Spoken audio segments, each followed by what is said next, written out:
Saya membaca beranda Facebook dari Lae Tigor Edward Sihaan.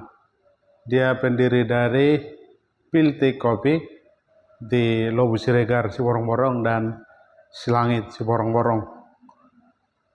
Menurut saya, apa yang dituliskan tentang bagaimana dia menyaksikan sering anak-anak dari Tapanuli, kawasan Danau Toba, mereka berangkat ke luar negeri.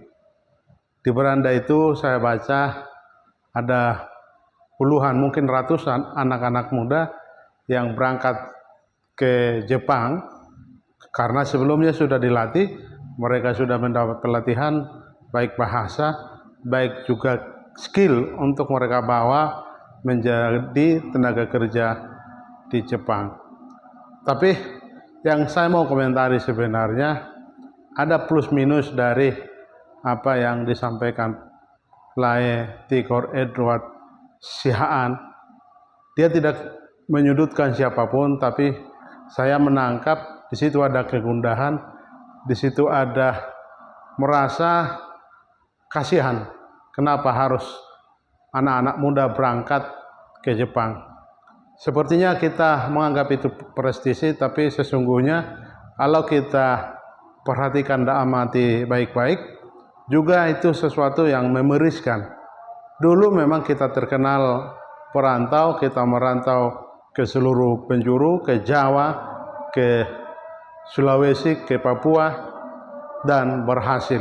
Tapi belakangan generasi muda Batak, mereka mungkin merasa tidak lagi tertantang. Barangkali karena juga lowongan pekerja yang sulit, maka mereka merantau ke luar negeri. Ada kebanggaan bekerja di luar negeri, tetapi yang saya menyerat apa yang dituliskan oleh Lae Tigor, bahwa sebenarnya kita penting merefleksi bahwa sesungguhnya anak-anak muda itu kalau berjiwa wirausaha, mereka punya jiwa entrepreneur, punya daya juang, punya resiliensi berjuang untuk menjadi sukses, mereka bisa mengelola tanah di Tanah Batak. Saya contohkan di kampung kami di Dolok Sangkul, terutama di Matiti, sangat banyak tanah-tanah yang tidak lagi dikelola, terutama misalnya persawahan.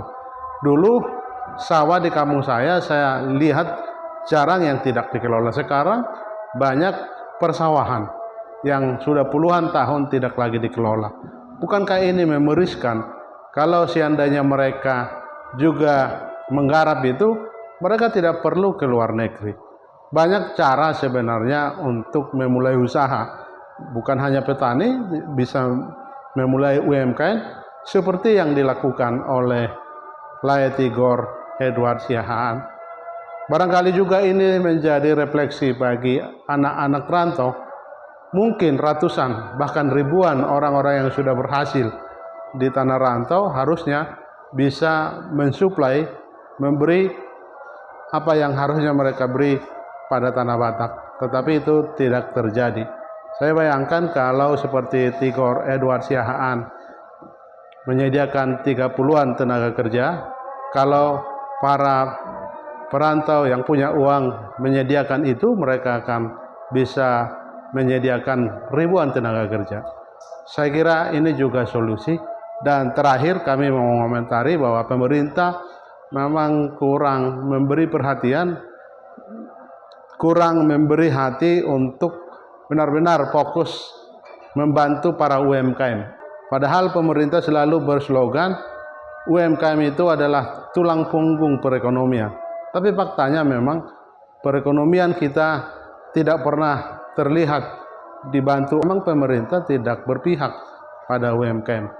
Itu artinya di mana-mana di sudut negeri ini UMKM sulit bertumbuh karena memang keberpihakan pemerintah.